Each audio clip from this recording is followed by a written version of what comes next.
Ethan Rowland, referee. This is my 12th or 13th year. The best part of officiating is the guys that you're with on Friday or sometimes for me on a Saturday. That's the best part. And it's because of that, like every now and again, I'll not be smiling and I'll be working the game and I'll be concentrating so hard, and McCurley or Michaeloff, who are closest to me in the game, they'll look at me and they'll say something, or they'll look at me sideways, or tell me I'm sexy, or something like that, which I am sexy. No, I'm sexy.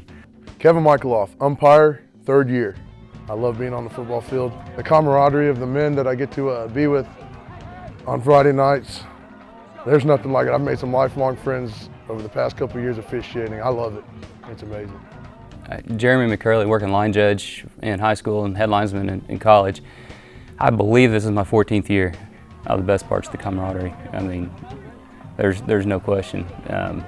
You get to hang out with a bunch of guys that you get to be friends with, and you do stupid stuff together and live life together while you're driving up and down the road, and just hang out with some good guys. My name is Jared Jones. I work the headlines where the chains are, and this is my 2nd official year doing football. The best part of officiating is that clutch play. We work our entire season, our entire preseason and off season to get to this one play that I've got to make it.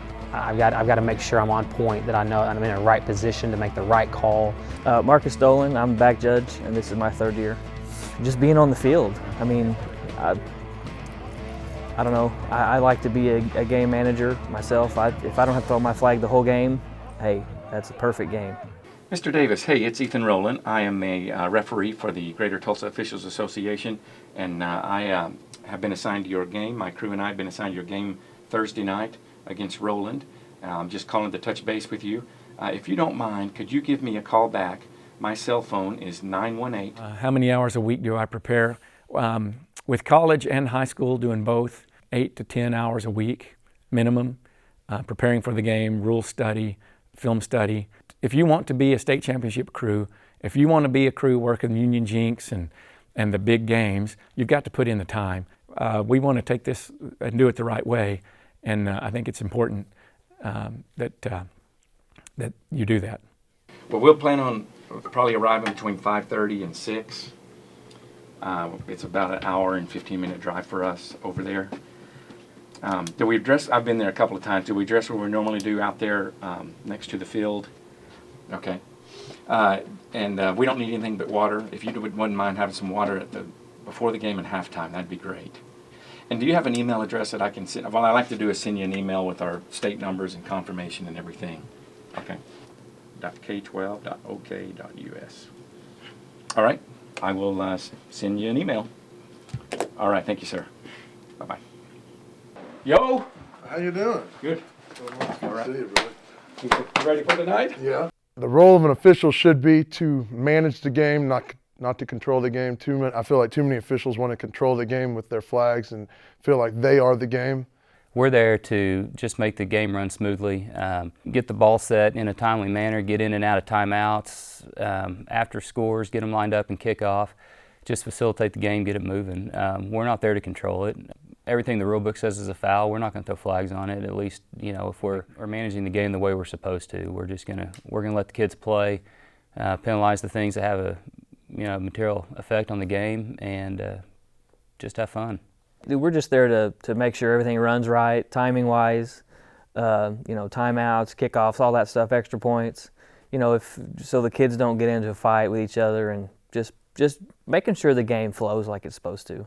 I think our number one role is to be a good communicator, and we do that verbally and non-verbally with mechanics, and also with what we say. Being professional is a must, but we've got to take into consideration that we have a very controversial job. Every time we blow a whistle or throw a flag or make a call, immediately half the people in the facility don't like it. And so we're not people pleasers, you can't want to please everyone doing this. Everybody remember what's on your list as state checklist, what they're going to be looking for? Yes. What does it feel like to make a bad call? Dude, I've made a bunch of them. I've blown several calls, but a lot of them you don't know about until till later. You think you were right until you see it on film or someone tells you, and you know, those feel bad, but it's over. You've already moved on. But the ones that you blow on the field that you knew you screwed up, I mean, those hurt. And the hardest part is kind of getting your mind back in the game and you know, not letting it eat on you and screwing up the next call as well. It's embarrassing because it's one of those things that everybody knows what's supposed to happen on that play. Everybody in the stadium, like you say, Grandma up on the top row, she knows what's supposed to happen. And when something happens on the field and the guys in stripes look like morons, boy, that's just a terrible feeling. It's embarrassing. You've got to hate making a blown call. If you make a blow a call, and you say, oh, it's just high school, or oh, nobody will ever know, or I really don't care, then you need to get out. The other side of that is you got to pick up and move on. You got to go to the next play. You can't let it linger. You can't let it destroy the rest of your game. But I've blown a lot of calls, and it's not any fun. Oh, how are you, Coach? I'm good. How are Good. you? I'm good. Ethan Rowland. Ethan, nice Yes, sir. to meet Nice to you. meet you. Evan, nice to meet you. Everybody legally equipped? Everybody's legally All right, if you'd sign that for me. Anything special tonight you guys are No, planning not on? at all. Okay. Not at all. Okay. No, just good old-fashioned football. No, that's the way we like it, man. I guarantee it. Yeah. All right, if you have any questions, just let us know, Coach. Okay, All right. appreciate it. Good Let's luck. have a good game. Thank you, Appreciate it, sir. Coach. Good luck. Our philosophy is we're just going to call the big stuff, safety fouls, the big stuff, we're going to let them play. We want the kids to decide it. Okay. Do you want the kids to do the flip, or do you want to do Yeah, it? let the kids do it. Okay. That's fine. Okay. That's fine. All right, well, if you have any questions or anything, just let us know. We'll All right, try to stay all the way. appreciate you guys. Let me know if we help you guys out. Okay, thank you, sir. All right, Good luck. You bet. Thank you. 18, Ronnie Hallam. Eufaula has won the toss and elects to defer to the second half. That means you want the ball?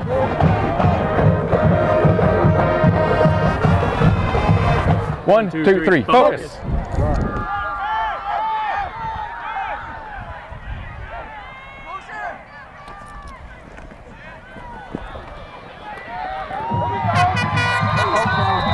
Hey, 44 says it's getting yanked down off the line. Watch for it. 44 on white offense. On white offense. Play's over. Moore takes the ball off the right side. He got shucked and he took my legs I want off. to make sure your umpire's okay. I said he's too dumb not to be. Oh, I got a I was like a fool. The feeling that you get or the satisfaction you get from making a good call, it's nothing like the disappointment you got when you screw one up. Because I mean, we're expected to make the calls. Ultimately, we're expected to get them all, so it's kind of hard to get overly excited about getting one right. Dead ball. Offsides. Defense. Still first down. We're there to make the right call. So when you make a right call, it doesn't feel that great. But what does feel great is when you administer a penalty right, or when you get a complicated situation on the field, and you know, you got 2 or 3 flags down. You got to work through it all. You got to figure out what's going on. What feels great is when you can go to each coach and say, Coach, here's what happened, and explain it to them to where they understand it. They're not upset about it. Everybody's happy, and you administer it correctly. That's what feels good. Okay, first of all, I got a block in the back on white. I couldn't get a number on my flag. 81. Yes, I got 81. that. What do you have? On who? 77. On Red? Red, yeah, it's on red. All right. They don't technically offset. We got No. live ball, dead ball. A live ball black in the back on white, Yes, and then a dead ball personal foul on red. that's correct. Now he's out. Into the run. 10 yards from there and 15 this way. Half. Half. Under the 10 and then 15 that way. All right, I'm going to do the signals again. You know, when you get to a field and we spend 2 hours together conversing, you know, people may step in and say, oh, they're just horsing around. What we're doing is we're building that camaraderie. We're learning about each other. We're having to let go of some things. You know, if you had an argument with your wife before you got in the van to go to the game, if you've got a kid that's, you know, acting up at school and you're having to deal with some pressures there, or even at your job, we got to be disciplined enough not to take that on the field. The kids don't deserve that. The game itself doesn't deserve an official that carries baggage on a field. And so we have, part of our pregame is to, even throughout the week, calling each other and checking on each other and emails. We get text messages from our crew chief in football that it really kind of sets the atmosphere for the entire day. Hey, hey, hey, hey, hey, hey, hey, Back up, get back! both of you, back up, back up. 61 and 52. 61! We held him down! Come here. Come here. I got no clue what we got. We got ugliness. Most difficult part of officiating to me is I struggle with a lot of things that a lot of good officials don't struggle with. I struggle with confidence. I struggle with making sure I do the right thing. And you can ask the guys on my crew, I don't smile much on the football field because I'm struggling almost every second of the game. Oh, I hope I did that right. Oh no, did I screw that up? Did I do something wrong? And to me, that's the most difficult part. JV coaches. The most difficult part of officiating is being away from my family. In between seasons is when I get to read to the kids at night, is when I get to tuck them in, and in season, then I come home and everybody's in bed. So that's by far the most difficult part, is off the field. I think my two most rewarding experiences in officiating was 2 years ago, almost 3 years ago now, when I got a call from Phil Laurie inviting me to officiate in the MIAA, because that was a goal I'd had for several years. And I think, ultimately the most rewarding experience that I've had was, working the 5A state championship game last year. That's something that, it was my 13th year of officiating, and something that had been a goal for probably the last 8 to 10 of those. So it's good to accomplish that. Hearing a Star Spangled Banner being played when the lights are just coming on and the sun's about to set, I'm getting goosebumps just talking about it right now. I love it. I can trust everybody on the crew to do what they're supposed to do, be where they're supposed to be. I got to look behind me to worry about what he's doing. I just do what I'm supposed to do. I trust them enough to know what they're doing. Just being able to be hooked up with a good group of guys that know what they're doing. It's more about the game. The game itself, it's important to us. We really enjoy the game. I've got 3 or 4 rewarding moments that I probably put on the same level.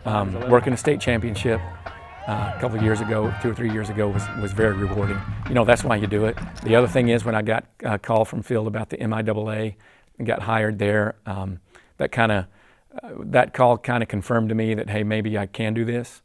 Maybe I am a halfway decent official. I'm never going to say I'm good, but if Phil's calling me, then maybe I'm okay. And then the other rewarding experience is right now. I think taking on a crew for the first time with the help of Jeremy, that he and I together are kind of bringing this crew up, and that's rewarding now, but it's going to be more rewarding, I think, when we get to that next step, and I'm looking forward to that. I've had partners, literally cry on my shoulder, because of something happened with their marriage, that happened in a locker room, to guys that we've laughed so hard, and just tears rolling down our faces.